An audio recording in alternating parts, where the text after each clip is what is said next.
Pessoal, esse editorial é meio que uma continuação do editorial anterior. No último editorial, eu separei várias matérias e acabou estendendo um pouco mais a explicação do caso das agressões sobre o Alexandre de Moraes e eu não consegui abordar todos os temas. Então eu vou dar continuidade nesse aqui, tá bom? Então, sem enrolação, vamos direto para o conteúdo aqui para você. Agora, se você deu like no outro, é porque chegou aqui e tá gostando também. Então dá um like aqui também e ajuda da mesma forma. Assim o YouTube manda para mais pessoas. Se ainda não inscreveu no último, tem chance de se inscrever agora. Quem sabe eu consigo essa confiança sua agora, tá bom? Então se inscreve também, compartilha, manda nos grupos da família. Afinal, a gente tem muito o que falar. E bora dar continuidade, literalmente. Eu tinha começado falando sobre a questão das falas do Lula, que são gravíssimas, e de uma matéria do jornal Metrópolis que eu ia discutir com você, que já está aqui, já vou colocar na tela. Depois eu falei que ia falar, eu disse que ia comentar a questão do Eduardo Leite contra o Jean Willis e também falas do Flávio Bolsonaro. A gente dá continuidade aqui então. Bora começar com a matéria do Metrópolis. O Bolsonaro foi atacado por 4 anos pela imprensa. Muito atacado. Algumas coisas justas, lógico, Bolsonaro não é infalível. Outras coisas injustas, sim, a imprensa é militante. Mas até então a gente viu uma imprensa que buscava muito passar pano para as falas do Lula, por mais erradas que algumas falas sejam. Por exemplo, agradecer à África pelos 350 anos de serviços prestados durante a escravidão. Isso aí, se fosse qualquer um outro de direita, já estava com ação do Ministério Público, uma ação coletiva, pedindo milhões em indenização, porque contra Lula é diferente. Esse é o primeiro ponto. Mas o que eu falo é que algumas matérias já começam a subir o tom contra as falas, os discursos de Lula. E eu começo com essa matéria do Metrópolis, do Mário Sabino, que diz o seguinte: a linguagem fascista de Lula. Em entrevista coletiva ao final de sua viagem a Bruxelas, Lula disse o seguinte sobre os cidadãos acusados de atacar o ministro Alexandre de Moraes e sua família no aeroporto de Roma. Quem não entendeu essa questão do Alexandre de Moraes, vai no último editorial que teve uma reviravolta gigantesca lá, viu? Ele disse: nós precisamos punir severamente pessoas que ainda transmitem ódio. Punir severamente. Dentro das regras da lei, né? Como o cidadão que agrediu o ministro Alexandre de Moraes no aeroporto de Roma. Um cidadão desses é um animal selvagem, não é um ser humano. Esse cidadão teve o devido processo legal? As provas foram avaliadas? Não. Então, Lula já começa aqui cometendo um erro de violação ao Estado Democrático de Direito, ao devido processo legal, às garantias e prerrogativas elencadas na Carta dos Direitos Humanos. Simples assim. E continua. Essa gente que renasceu do neofascismo. Xingar alguém de fascista é crime. E Lula xinga 58 milhões de pessoas. Colocada em prática no Brasil, tem que ser extirpada. Extirpada no sentido do Aurélio, do pai dos burros, né? Que assim dizia antigamente, do dicionário, é eliminada, cortada, acabada. Tem que ser extirpada. E nós vamos ser muito duros com essa gente, para eles aprenderem a voltar a serem civilizados. Queremos paz, trabalho, emprego, educação, saúde, viver bem. Essa fala dele é uma aberração. É uma aberração. É criminosa essa fala. O presidente da República, que não quer transmitir o ódio, pratica o ódio, ao desumanizar acusados que foram submetidos a medidas judiciais de exceção, sobre as quais não tratarei aqui. O ódio de Lula tem selo. Desumanizar seres humanos é uma prática fascista comum. Na linguagem fascista, os adversários políticos, os alvos de ódio étnico e os criminosos são comparados a animais, ratos, baratas, macacos, a serem naturalmente extirpados. Verbo utilizado por Lula. Trata-se de eliminar quem é considerado praga, infecção, câncer, de suprimir a moral e fisicamente todos aqueles que espalhariam pela ação ou pela mera existência a busca por paz, trabalho, emprego, educação, saúde e viver bem.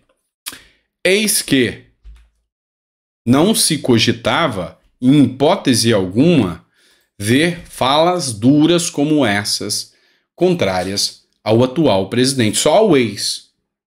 Ao atual, não. E agora, o assunto começa a mudar. E lá fora, quem observa esse tipo de comentário ainda acha que é um discurso de amor? Não, não é. Não é. E não venha me dizer que eu tô... você tá defendendo porque você é bolsonarista. Quem me acompanha desde o começo é que sabe que eu nunca fui bolsonarista. Agora, uma coisa é certa, que eu sei bem reconhecer uma gestão onde a gente tinha mais liberdade de expressão, onde a gente tinha uma economia liberal diferente de uma gastadora, de uma que reprime a liberdade de expressão, isso eu sei muito bem identificar a diferença. Não me venha com chorumelas, né? Como se bem diz aí o humorista. Continua. Isso aqui é o que eu combato. Moro já é visto como ex-senador. Olha o quanto essa matéria é grave, tá? Matéria da Nova República. Conforme noticiado pelo jornal UOL, o cenário político no Paraná está fervendo, com as movimentações em torno do ex-senador Sérgio Moro, que agora enfrenta acusações de abuso de poder econômico, Caixa 2, uso indevido dos meios de comunicação e irregularidades em contratos. Sua trajetória conturbada, que inclui uma atuação como juiz federal da Lava Jato e ministro da Justiça e Segurança Pública, parece caminhar para uma cassação inevitável. E isso tem levado diversos políticos a se prepararem para a eleição suplementar. E aqui tem um ponto interessante aqui da atmosfera política. Ele já é chamado de senador zumbi, ex-senador em atividade, ou seja, está sendo alvo até de chacotas e ninguém está querendo nem chegar perto do Sérgio Moro, porque já sabe que ele vai ser cassado.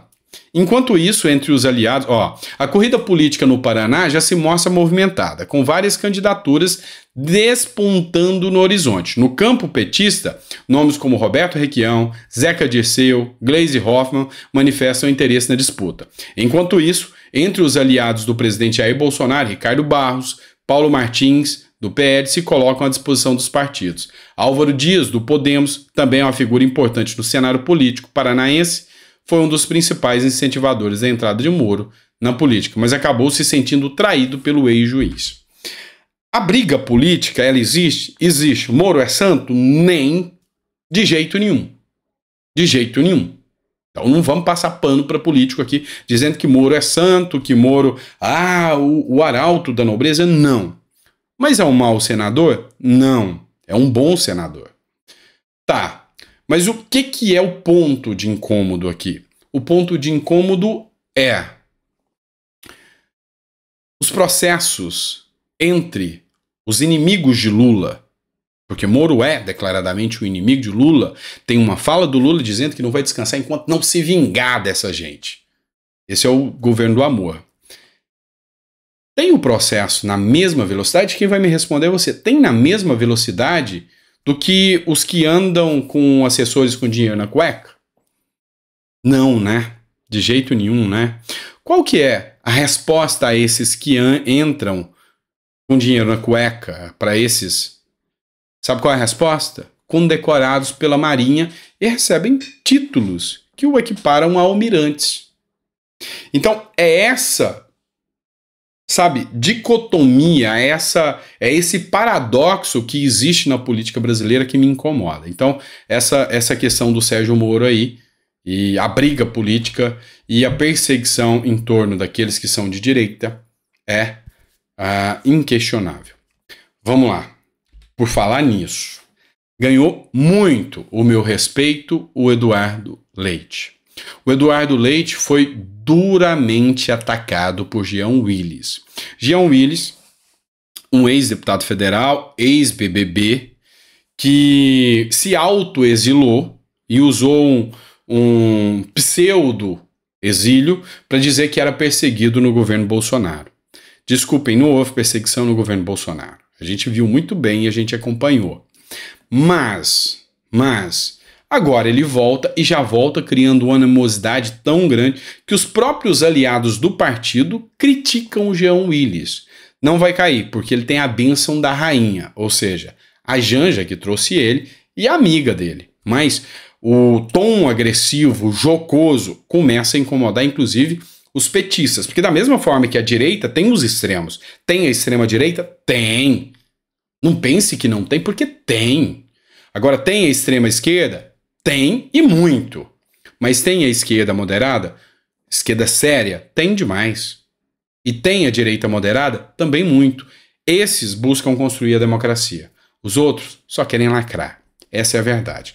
Mas enfim, o Jean Willis acusou, fez duras críticas contra o Eduardo Leite, que deu resposta. Tá? O Jean Willis, que também é homossexual, fez, digamos assim, críticas infundadas e desmoralizadas contra a sexualidade do Eduardo Leite, que também é homossexual. E o Eduardo Leite deu a resposta à altura e, desculpem-me, aqueles que talvez não gostam da resposta dele, mas eu gostei, tá? Escuta aqui, e o Eduardo Leite ganhou meu respeito com essa resposta aqui. Quando o Roberto Jefferson disparou ataques homofóbicos a mim, eu entrei com uma representação no Ministério Público contra ele. Quando o Bolsonaro, como presidente, veio ao Rio Grande do Sul e fez uma piada com insinuações de mau gosto, eu fiz uma interpelação judicial contra o presidente da República.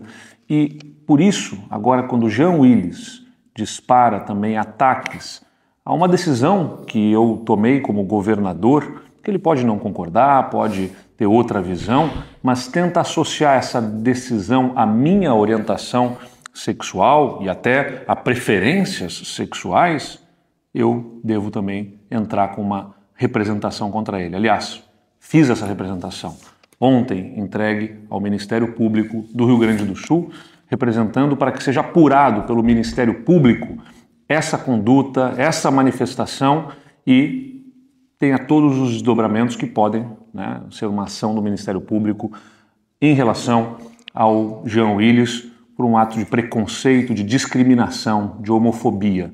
Porque não interessa se é da direita ou da esquerda, não interessa a cor da bandeira que carrega, o que importa é que homofobia, preconceito, discriminação não podem ser tolerados. A sociedade que a gente defende é uma sociedade de respeito, de tolerância, em que as pessoas sejam julgadas pelo seu caráter, pela sua capacidade, pela sua honestidade, não pela cor da pele, não pela crença religiosa, não pela orientação sexual. Homofobia, venha do lado que vier. Preconceito e discriminação, venha do lado que vier.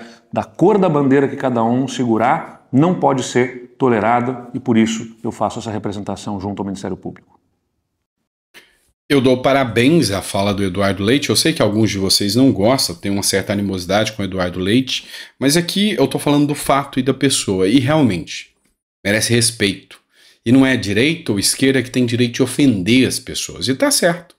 Se tem uma atitude em relação a um, com o outro também tem, se chama coerência. Eu dou parabéns e acho com toda certeza que ele vai pelo caminho certo ao tomar essa medida. Quando eu vi essa notícia pela primeira vez, eu vi num jornal de esquerda, tá? Num desses fóruns da vida. E aí, postaram uma fala do Eduardo Leite e a legenda Eduardo Leite acusa Jean Willis de homofobia. E aí, várias pessoas gays atacando de forma homofóbica o Eduardo Leite, defendendo o Jean Willis e fazendo críticas gigantescas, odiosas, com ódio, com discurso de ódio do Eduardo Leite, enquanto alguns defendiam e falavam, não importa se é direita ou é esquerda, tem que ser respeitado. Jean Willis é uma vergonha. E aí a discussão vai fundo, mas assim, mostra a polarização que inclusive dentro de espectros políticos, do mesmo espectro existe. A direita briga entre si, a esquerda briga entre si, o brasileiro briga entre si. Isso aí é o que traz esse atraso todo à nossa nação. Vamos lá, bora para a matéria aqui de relevância para vocês. Matéria, fonte eu sempre cito, Nova República, senador Marcos Duval em meio à polêmica. Quem mentiu à PF? Revelações sobre o suposto plano contra Moraes despertam interesse. O que aconteceu? O Marcos Duval, ele teve que prestar depoimento à Polícia Federal em relação àquele suposto plano de gravação do ministro Alexandre de Moraes. E Alexandre de Moraes estava a par de tudo, ou seja, ele estava fazendo um papel de agente duplo. E Brasil não é para amadores não, gente. O Brasil tem até espionagem, para você ver. Fazendo esse papel de agente duplo. E aí, tudo que ele falava com o Bolsonaro ou com o Daniel Silveira, né, ele repassava para o Alexandre de Moraes. Tudo que o Alexandre de Moraes respondia, ele repassava. Então ele estava jogando os dois lados e aí, ao que se entende aqui, ó, o lado que me render mais e eu tô faturando. Esse é o ponto. E aí agora, no depoimento, o Marcos Duval falou o seguinte, olha, toda a ideia, todo o planejamento foi do Daniel Silveira, então o Bolsonaro não teve nada a ver com isso, e tudo que eu repassei aqui, a única resposta que o Bolsonaro me deu foi coisa de maluco, que era a visão do Daniel Silveira e que, segundo o Marcos Duval, foi uma conspiração, algo que não envolveu o Bolsonaro. Então o Marcos Duval deu a definição dele aqui. E aí tem gente dizendo que é um plano dele para livrar Bolsonaro. Bolsonaro já está com dele na reta. Desculpem, mas não é pelo que se fez, é porque quem é. E isso aí não é esse assunto do Marcos Duval que fez ou deixa de fazer, é a questão da pressão sobre todos aqueles que circundam Bolsonaro. Uma pressão, e, diga-se de passagem, muito grande. Mauro Cid, Anderson Torres, agora Silvinei Vasquez, enfim. Isso aí a gente está acompanhando em todos os noticiários. Vamos lá. Esse assunto aqui é um tema polêmico, mas aí eu quero que você me responda. Você quer que eu esteja aqui para agradar uma ala, uma bolha A, uma bolha B, para agradar a bolha bolsonarista ou para agradar a bolha petista, ou para ser coerente com aquilo que eu acredito, ou para ser honesto em relação àquilo que eu acredito? Eu prefiro ser honesto e sincero naquilo que eu acredito. Então, talvez você não vá gostar do que eu vou falar agora se você está dentro de alguma dessas bolhas. Porque o que eu vou falar com imparcialidade. Aquilo que eu tenho há muito tempo aqui no meu canal. Então, muita atenção. Pode ser que você não goste. E, infelizmente, faz parte da vida, tá? Mas é o meu posicionamento, tá bom? E pode ser que eu mude. Deixe no comentário aí argumentos. Pode ser que eu mude, mas até então é o que eu encontrei nesse conteúdo para trazer para vocês. Há hoje uma discussão muito grande sobre uma escalada autoritária do judiciário. Uma participação do judiciário dentro da política, ou seja, são políticos com poderes extremos. Tá, por que eu digo isso? Tá? O ministro Barroso, que foi alvo de um processo de impeachment, ele deu várias declarações polêmicas. Não só o perdeu o mané, mas é o perdeu o mané, eleição não se ganha, se toma, tem vídeo circulando na internet sobre isso. Ele também deu um depoimento, uma declaração de que a Corte Suprema deixou de ser uma instituição técnica para se tornar uma instituição política. E ao assumir esse argumento, tá, ele traz para si o status político. Mas é um status político com um poder judiciário. E aí, isso é temerário em uma democracia. E aí depois veio a grande frase: nós derrotamos o bolsonarismo num evento político de comunistas para comunistas, ao lado de comunistas contra opositores políticos. Ou seja, essa é a crítica sobre a escalada autoritária. Mas isso não vem de agora. Isso vem de mais tempo.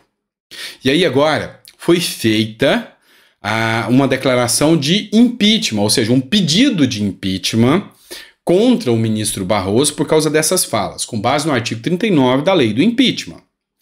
Entretanto, cabe aqui a gente lembrar que foi feita uma coletiva de imprensa com 5 membros. Jordi, Flávio Bolsonaro, o Safe e mais alguns, tá? Não me recordo aqui quem. O que acontece? Teve uma declaração do Flávio Bolsonaro que caiu como um meteoro para muitos que são defensores do Flávio Bolsonaro. E eu vou explicar o porquê. Se essa escalada autoritária aconteceu, é porque o legislativo se omitiu. Essa é a maior discussão. Ou você não concorda comigo que era papel do legislativo fiscalizar, instaurar uma CPI como conhecida do abuso de autoridade ou da lava-toga? Esse era o papel. Então essa foi a grande briga da direita, essa foi a grande briga inclusive da esquerda. A esquerda também tinha interesse em instituir uma CPI da lava-toga. Muitos deputados de esquerda falavam isso à época. Só que não aconteceu. E agora a gente vai entender o porquê. Vem comigo. Essa matéria é do Senado, de julho de 2023. Parlamentares da oposição protocolam pedido de impeachment de Barroso. Agora se quer a atuação do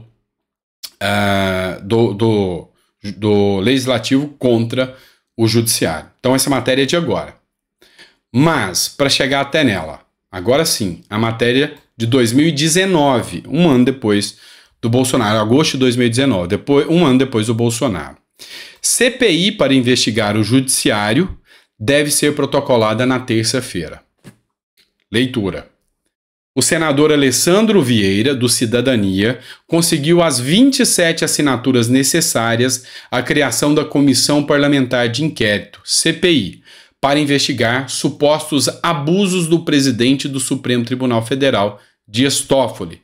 Alessandro divulgou na noite de quinta-feira em suas redes sociais que a senadora Mara Gabrilli completou o número de assinaturas necessárias para o requerimento da lava-toga, como tem sido chamado pelos senadores. O Senado deve protocolar o documento na terça.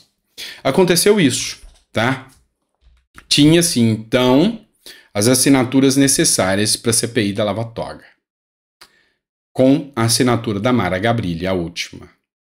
Quando se conseguiu a última assinatura, um certo parlamentar pediu para retirar a sua assinatura. E aí ficou faltando uma assinatura. E quem foi esse parlamentar? Matéria da Gazeta do Povo. Não é um jornal de esquerda, para mostrar para vocês.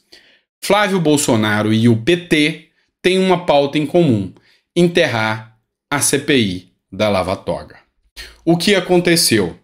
Depois que a Mara Gabrilli assinou, porque o que o Flávio Bolsonaro pensou? Olha, eu vou pôr minha assinatura para não pegar ruim, para não ficar feio. Se conseguir as assinaturas, eu tiro o nome, não fica feio, porque eu não vou querer enfrentar o STF, bater de frente com o STF. Agora, se não der as assinaturas, eu tô bonito na fita, eu assinei, ninguém vai poder me questionar. E aqui é que entra o ponto crucial, tá? Essa aqui é a declaração da fala de Flávio Bolsonaro dentro da declaração de impeachment, do pedido de impeachment do Barroso. Eu vou colocar o vídeo para você ouvir, tá com um áudio um pouco baixo. Se você quiser aumentar o volume, eu colocar o celular ou a TV perto do ouvido, eu vou colocar, mas depois eu vou te falar o que ele disse. Mas aí, se você quiser conferir na íntegra, vai no portal UAI, que tá essa fala lá, e também tá na TV Senado. Escuta só. Conta de quantas vezes eu tive reunido com ministros do Supremo para mostrar o lado, a cabeça do presidente Bolsonaro, tranquilizá-los de que não havia nenhuma tentativa de ruptura de nada, que ele só queria paz para governar, algo que ele não teve nos seus 4 anos. Eu nunca havia assinado um pedido de impeachment de ministro supremo. Vamos lá, só para entender, tá? Ele falou que tudo que Bolsonaro queria era ter paz nos últimos 4 anos e que ele nunca tinha assinado um pedido de impeachment de um ministro do Supremo. Eu fui contra, sim, é importante trazer isso a público também, a CPI da lava-toga, porque qual presidente da República que quer uma CPI aberta durante seu mandato? Nenhum. Eu fui contra, sim, a CPI da lava-toga, porque qual presidente quer uma CPI aberta no seu mandato? Esse discurso não condiz com a realidade. Precisamos restabelecer a verdade. Uma CPI contra o seu governo, ninguém quer. Você vê o que o Lula fez contra a CPMI dos atos do dia 8 de janeiro ou mesmo contra a CPI do MST. Agora, essa CPMI, a CPI da Lava Toga, não era contra, de forma alguma, o governo Bolsonaro. Pelo contrário. As matérias que veiculam hoje mostram que realmente houve uma mudança de posicionamento do Supremo, porque antes o Supremo era quase total contrário às decisões do governo. E agora ele está afagando o governo Lula. Mudaram, inclusive, de posicionamento. Então, se você reclama hoje que o legislativo não está atuando a contento, eu te mostro o porquê. É porque lá atrás faltou uma assinatura para que essa CPMI, para que essa CPI da Lava Toga acontecesse. E o nome é Flávio Bolsonaro. E aí vocês me desculpem se isso não agradou o que você disse, mas na minha visão, quem paga o salário sou eu. E eu posso criticar. É lógico que eu posso estar criando aqui um atrito dentro de talvez uma bolha que vê isso como uma santidade, mas tá aqui a prova. Se pairavam dúvidas, eu aconselho você a entrar e assistir, tá? Tá no portal UAI, tá no portal do Senado. Ele declara que foi contra a CPI da Lava Toga. E se hoje essa escalada chegou aí, pois é, a omissão, você não está querendo saber a omissão do governo Lula na CPMI, então eu te dou de presente uma confissão de omissão dentro da direita brasileira. E aí, seu comentário é livre para me criticar ou para dizer que concorda comigo. Fique à vontade. Matéria que eu preciso discutir com vocês aqui, importante. Agora mudando de assunto. Deltan Dallagnol, tá? Olha só, uma matéria do Jamil Chad, e a gente precisa levantar aqui alguns pontos. Lava Jato negociou em sigilo com os Estados Unidos divisão de valor cobrado da Petrobras. Deltan Dallagnol negociou em sigilo com os Estados Unidos um acordo para dividir o dinheiro que seria cobrado da Petrobras em multas e penalidades por causa da corrupção. Presta atenção. Haveria uma penalidade de quebra de contrato de acordo em contratos. Isso aqui eu estou explicando, porque se você não ler essa matéria, vai mostrar que Deltan foi corrupto nisso aqui, mas não é bem assim que eu vejo. Tá? E não estou passando pano para o Deltan, não. Não pense que eu estou. Eu estou explicando aqui.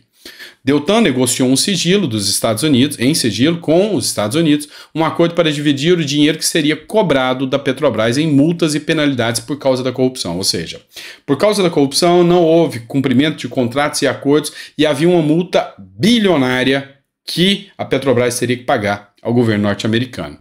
A negociação não envolveu a Controladoria Geral da União, órgão competente por lei para o caso.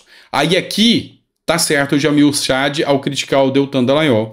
Se ficar constatado isso mesmo, realmente ele tomou essa medida sem o órgão competente, mas esse dinheiro não veio para o bolso dele, tá? Foi um erro aqui da atuação dele, mas não pense que isso aqui coloca ele na seara da corrupção. O ex-procurador detalhou o acordo em um grupo com autoridades suíças e brasileiras no Telegram. A Petrobras fechou um acordo com os Estados Unidos mais de 2 anos depois, aceitando pagar 853,2 milhões para não ser processada, ou seja, o acordo era bilionário. Preste atenção, a multa era bilionária. Foi feita uma negociação para não quebrar a Petrobras e falar, olha, vamos pagar um valor X para não ter esse processo e a gente fecha um acordo. O que é normal de acontecer.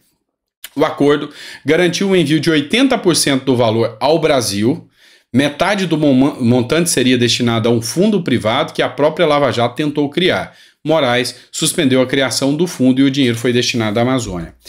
Tem que se apurar? Tem que se apurar. Com calma? Com calma. Pode ter coisa errada? Pode. Não estou passando o pano para o Deltan, mas da forma que a matéria ficou um tanto quanto complicada. Tá bom? Então, assim, é preciso analisar com mais cuidado, porque aqui pode ser erros da atuação, pode ser sim. Há corrupção? Não há corrupção pelo menos à primeira vista nesse caso, e é a Justiça e é o TCU que vai averiguar aqui, tá? Bora lá que tem mais. Estado de Minas. Eduardo Bolsonaro. PF vai pedir inquérito por declaração contra professores. A fala do Eduardo Bolsonaro ainda continua dando repercussão. Lembra que Eduardo Bolsonaro falou que professores militantes são piores do que traficantes de drogas. Fala infeliz? Fala infeliz. Tem mais algum que tem falas infelizes? Podemos citar, por exemplo, o Lula, que agradeceu 350 anos de escravidão aqui no Brasil e os serviços prestados. Fala infeliz. Ministério Público atua Eduardo Bolsonaro? Sim. Deveria atuar Lula? Sim. Ou não, para nenhum dos dois casos. Ou seja, qual o intuito? Era acabar com a imagem de todos os professores? Ou fazer críticas reais a professores que não estão exercendo o seu papel, estão cometendo crime, porque o professor é pago para ensinar. Se ele desvirtua, ou seja, o serviço público tem um princípio da finalidade pública, ou seja, qual o objetivo a ser alcançado? Ensinar aquele aluno, ensinar como? A lei escreve alfabetizar. Militar não é alfabetizar. Então, depende da interpretação, depende do ponto de vista. E aí, eis a questão. E a fala do Lula? E a fala do Jean Willis com homofobia contra o Eduardo Leite? Enfim, precisa haver uma maior equidade aqui na busca pela verdade, tá bom? Enfim, tenso, né, esse editorial, não é? Um pouco tenso, mas é isso. E aí, você vai deixar o seu comentário se você concorda com o que eu disse, eu tenho que expor a verdade de forma imparcial, ou se você quer alguém que só fala aquilo que talvez você queira ouvir. Na minha visão, eu critiquei, posso estar errado, posso estar certo. Se eu estiver errado, eu volto aqui e faço as minhas escusas. Mas, a priori, a princípio, o que a gente percebe é que realmente a gente não anda muito bem representado. Isso é complicado demais, tá bom? Obrigado por tudo, te agradeço muito por ter ficado até o final. Se gostou, coloca aí que ficou até o final. Se não gostou, coloca também só para passar raiva, tá bom? Obrigado, até o próximo editorial. Amanhã a gente volta com mais conteúdo para vocês.